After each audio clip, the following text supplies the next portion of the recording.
केंद्र सरकार ने आर्थिक सहयोग नहीं किया। हम अपने संसाधनों से किसी एक महीने का वेतन नहीं रुका है। हमारे सभी कर्मचारी, अधिकारी, पदाधिकारियों को लगातार वेतन का भुगतान किया जा रहा है।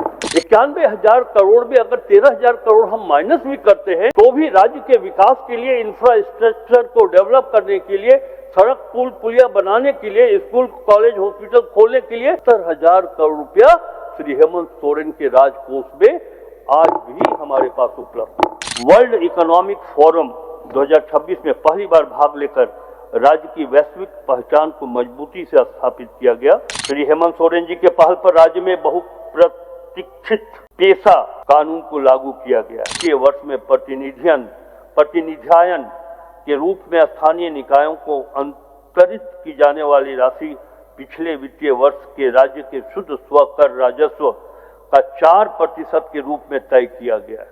महोदय, मैं आपको बताना चाहता हूं, सदन को विश्वास में लेकर यह कहना चाहता हूं, यह सही है कि केंद्र सरकार ने आर्थिक सहयोग नहीं किया, लेकिन हम अपने संसाधनों से किसी एक महीने का वेतन नहीं रुका है।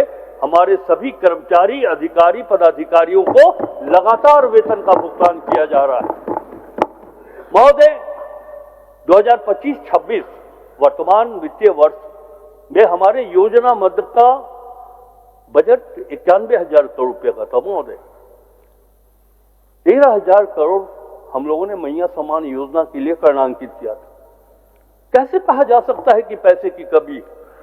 91,000 करोड़ में अगर 13,000 करोड़ हम माइनस भी करते हैं तो भी राज्य के विकास के लिए, इंफ्रास्ट्रक्चर को डेवलप करने के लिए, सड़क पुल पुलिया बनाने के लिए, स्कूल कॉलेज हॉस्पिटल खोलने के लिए 78,000 करोड़ रुपया श्री हेमंत सोरेन के राजकोष में आज भी हमारे पास उपलब्ध है। महोदय,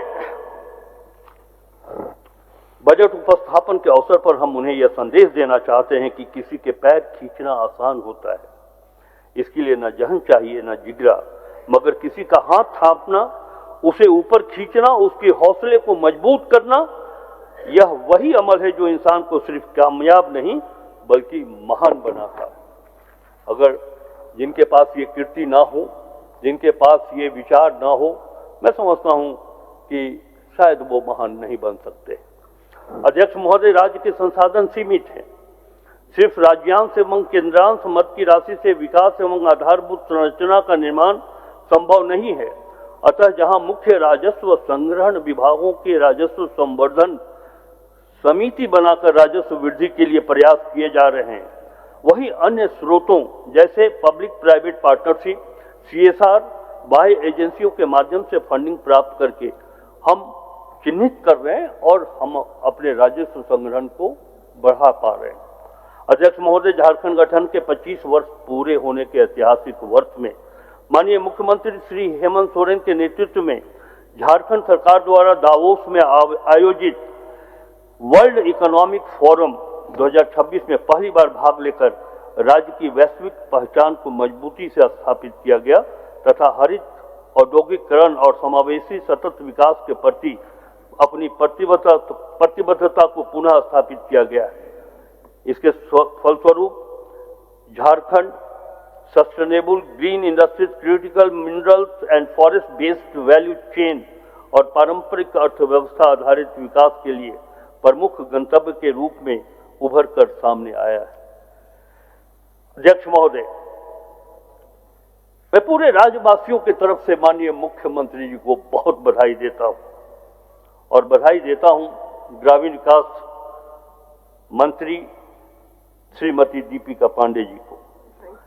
श्री हेमंत सोरेन जी के पहल पर राज्य में बहुप्रतीक्षित पेशा कानून को लागू किया गया है। इस अधिनियम के माध्यम से अनुसूचित क्षेत्रों की ग्राम सभाओं को बालू घाटों का प्रबंधन, विभिन्न योजनाओं में लाभुकों का चयन, हाट बाजार का प्रबंधन आदि महत्वपूर्ण अधिकार प्रदान किए गए, जिससे ग्राम सभा को सशक्त बनाया जा सकता है। अध्यक्ष महोदय,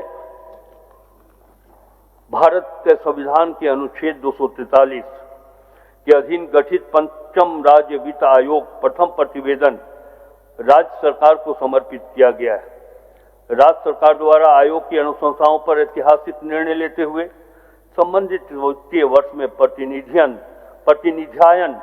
के रूप में स्थानीय निकायों को अंतरित की जाने वाली राशि पिछले वित्तीय वर्ष के राज्य के शुद्ध स्वकर राजस्व का 4% के रूप में तय किया गया है।